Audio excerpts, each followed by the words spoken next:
Кутман таңыңыздар менен, урматтуу телекөрүүчүлөр, бүгүнкү дасторкон ажары түрмөгүндө Гүлнура эжебиз менен биргеликте таттуу бир десерттин жасалуу жолун үйрөтөбүз.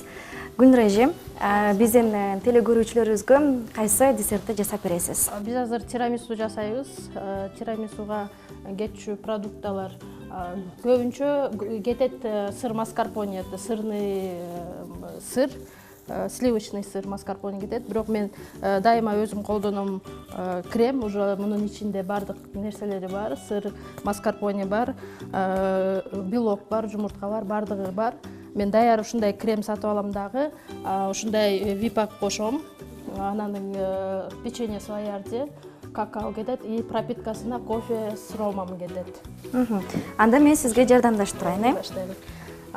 Мен бүт десерттеримди көз өлчөм менен кылам, даам менен даамдап. Азыр биринчи кошобуз кремди, уже даяр. Биз бир порция жасаган үчүн бир неме 2 же 3 кашык алабыз.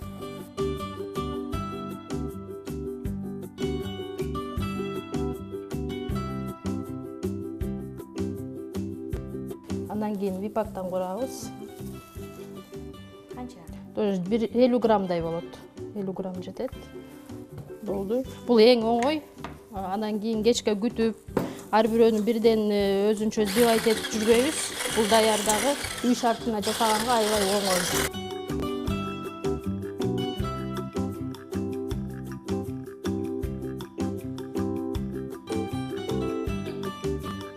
Экөөнү кошуп аралаштыргандан кийин мондай болуп бирдей масса болуш керек. Анан даамын жеп көрөбүз. 2 кашык алып жеп көрсөм болот.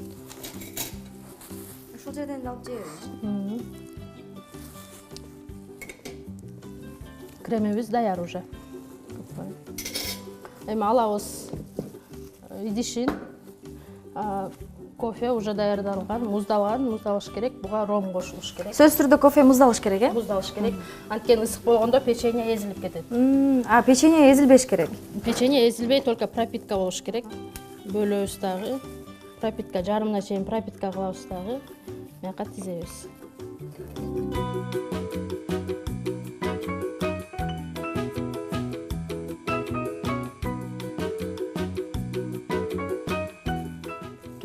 Булар пропитка болгончокту бул кремди насадкага салып алабыз.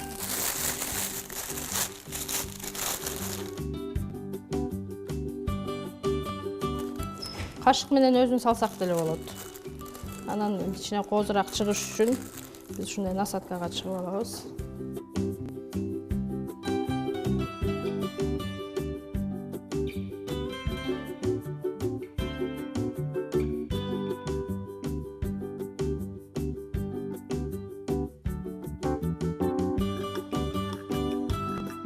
Биринчи слоюн салып алабыз ушундай кылып кремдин.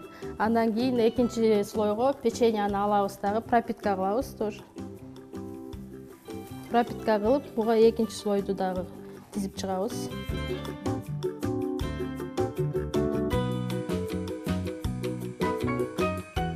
Экинчи слоюн текши кылабыз. Текши салып, басабыз ылдый-ылдый кылып.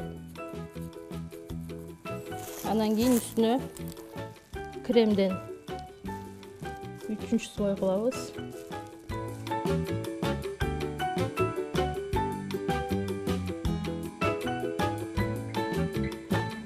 Бүттү, биздин тирамису даяр. Үстүнө кааласаңар какао кошуп койсоңор болот. Кошпой койсо да болот. Кошпой койсо да болот. Ким кандай. Эгерде кимдир бирөөнүн табити кулпунай жегиси келсе, кулпунайдан да койсо болобу? Ооба, кошуп койсо боло берет. Малина, кулпунай, ким эмне кандай кааласа кошуп койсо боло берет. Мынакей биздин десерт даяр болду. Үй шартында эң оңой жана даамдуу. Урматтуу телекөрүүчүлөр, мынакей бүгүнкү күндөгү дасторкон ажары түрмөгүнө даярдалган десертибиз дагы даяр болду. Сиздер дагы дал ушул десертти жасап үй бүлөңүздү кубандырсаңыздар болот.